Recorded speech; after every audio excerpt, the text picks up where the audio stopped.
I'll tell everyone right here, right now, how to get fucking rich. I'm gonna tell you how to get rich, and I guarantee most of them ain't gonna fucking do it. But here's how you get rich. Yep. If you're a scientist, you never ever wake up, go into the lab, pour the right chemicals, and fix the problem.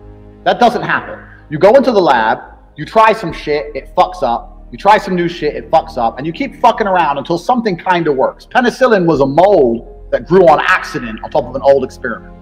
And the dude goes, what's this mold? Oh, it's penicillin. Before you know it, you have antibiotics. So mistakes, eventually something goes well. So I say this to people, look, how many ways have you tried to earn money? You earn money X way. How many other ways have you tried? Because you need to try a whole ton of ways, and you got to make a bunch of mistakes like a scientist does to find a thing that works. And everyone's heard this before, right? And then they'll say they have two hurdles to doing that. One, they're lazy.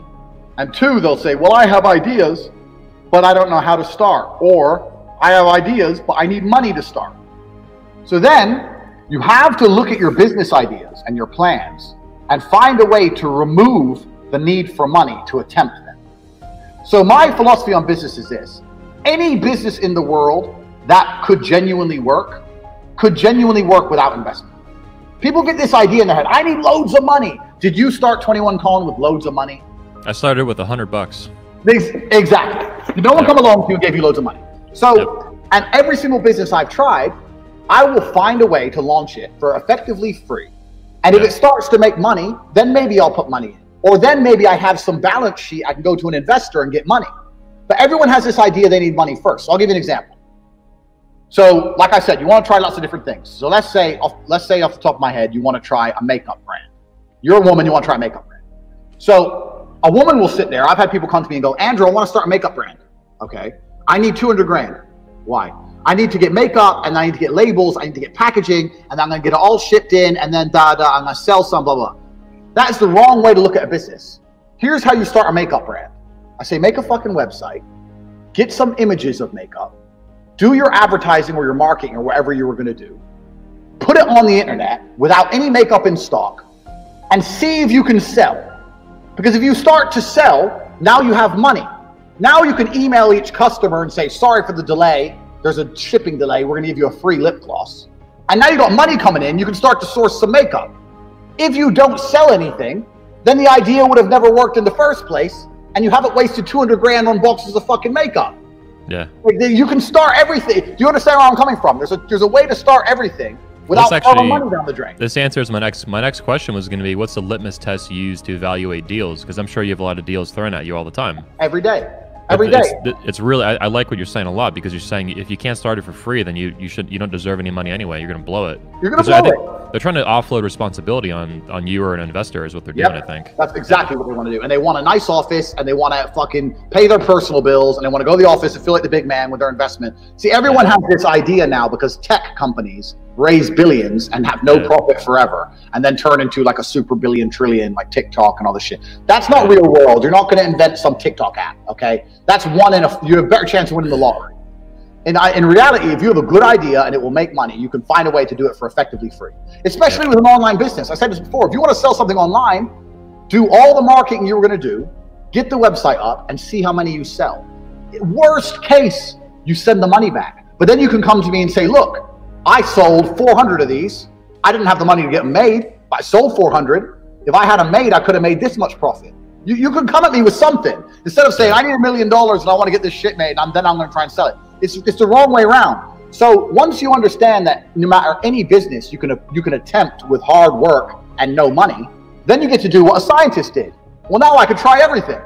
And before you know it, something's going to stick, and you're going to start making some money. It's really that simple. And I say this to people all the time, and they go, yeah, and then they go back to bed. Yeah. But that's the reality of it. It's very, very simple. If you can approach entrepreneurship from that perspective, then you get to try a whole bunch of shit and you don't lose. I say this to people all the time. If you don't blow money, it's very hard to fuck up. Like, okay, you start a company and you don't blow your money. What's the worst that can happen? You close? They don't want to face the risk of the failure and rejection, the emotional. That's what it is. Because they're pussies. Yeah, they're pussies. Yeah, exactly. but if you don't give a shit and you're just all about the money, then what's the worst that can happen if you don't blow money? Nothing bad can happen to you. Like literally nothing bad can happen.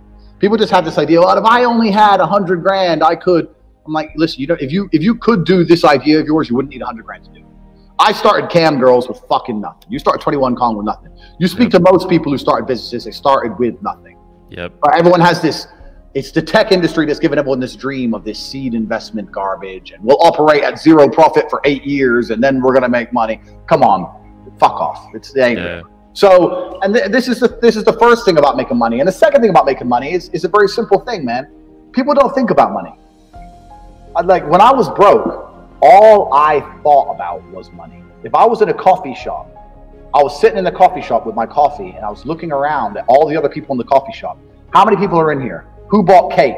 What's the average spend? How much is the rent here? How much is that member of staff? Do they sell sandwiches? No, they don't sell sandwiches. Why not? Oh, most of the people in here are men, businessmen. Why is the waitress not attractive? Why is that? If I was next door, would I make more money if I did this, this, and this? How much would it cost to do that? That was how my brain was. All I talked and thought about was money. The only people I hung around with talked about money. When I sit down with my friends, they'd be like, how are you making money today? I'm selling Viagra to old dudes. How are you making money today? But all they did was talk about money. Yeah. So I didn't sit around and talk about anything else. I didn't think about anything else. I've attempted so many things. And the truth is, about half of them made me some money. But when I discovered Cam, I knew I discovered the golden fucking egg. But before that, I tried so many different things. I always had a way to find money. Well, you weren't afraid to fail, but it sounds like you had courage. Yeah, I didn't give a shit. I was going to ask as well, like, what's the relationship between you being a fighter and you being an entrepreneur? And the link to me, just hearing you talk, seems to be the will and courage. You have the will to fight, the will to experiment, the will to succeed, and the will to fail, and then keep going and going and going. Is that accurate? That's absolutely accurate. I think another thing about fighting will teach you is that it's kind of all or nothing. So my view to money always was, I either want to be a multi-millionaire or I don't want to work at all. So my view is very much like, I'd rather have my freedom and train and just bang girls on the beach in Thailand and live off 20 bucks a day so I could afford noodles than work and be some middle income, go to work every day, sit on the motorway. I can pay my bills. I don't have much left. I'd rather, it was all or nothing for me. It's the same with fighting. You either win or you lose. I either wanted to have it all or I didn't want to play the game. I didn't want to play the game I didn't want to be in the middle. So for that, I was always prepared to do sacrificial shit. I was always prepared to go crazy or try a crazy idea because like I had to pull something off. Like I got offered all the time. Hey man, you can come. I got offered in Oslo. You can come and you can train people at our gym and it's $3 grand a month and you get a free apartment. You get to live in Norway and there's hot girls and you get to hold pads and you can still train. And I was still like, nah, no, I don't want to work. I still got a job. No, I don't want to fucking hold pads with some dickhead. No. Yeah. I want freedom. And freedom either comes from being completely broke or rich.